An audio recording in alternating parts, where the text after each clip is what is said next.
pun tak berharga, sesaat ditinggal nyawa.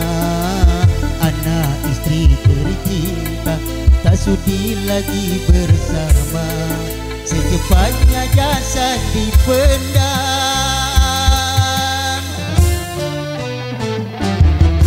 Secepatnya jasad dipendam, karena tak lagi dibutuhkan. Diri yang semula dipuja, kini bangkai tak berguna. Dari kamar yang indah, kasur empuk di lampu putih, ini harus berpindah, terkubur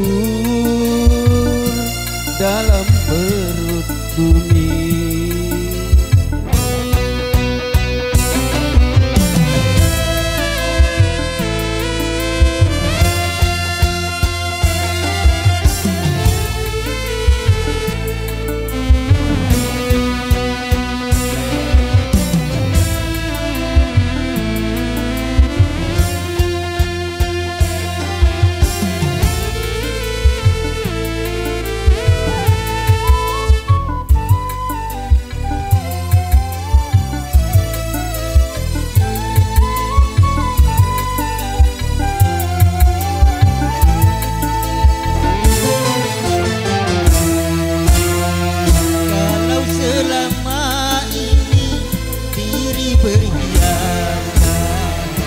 Emas intan permata, bermandi cahaya.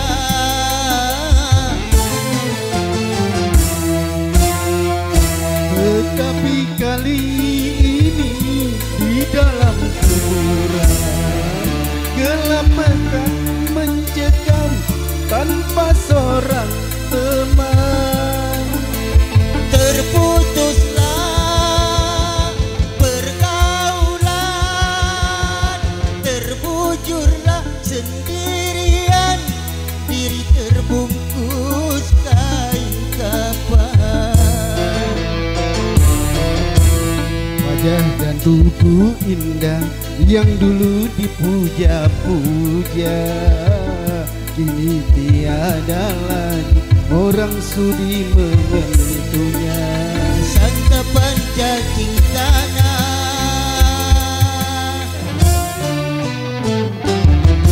jadi santapan cacing tanah, sampai yang tersisa kerangka.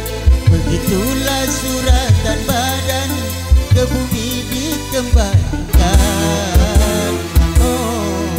Kebanyakan manusia terlena sehingga lupa bahwa maut kan datang menjelang.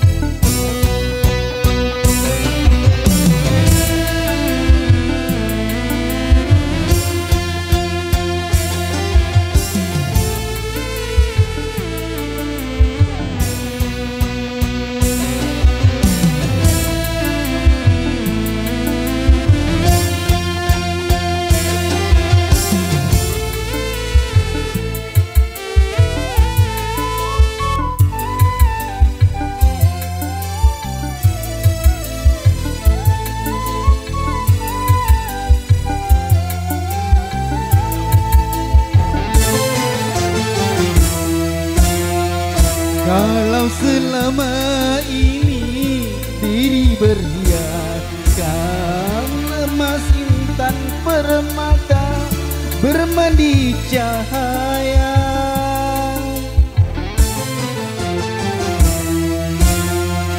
Tetapi kali ini di dalam kuburan, gelap pekat mencekam tanpa seorang teman.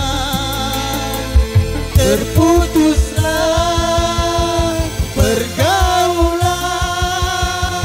terbujurlah sendirian, Diri terbungkus kain kafan.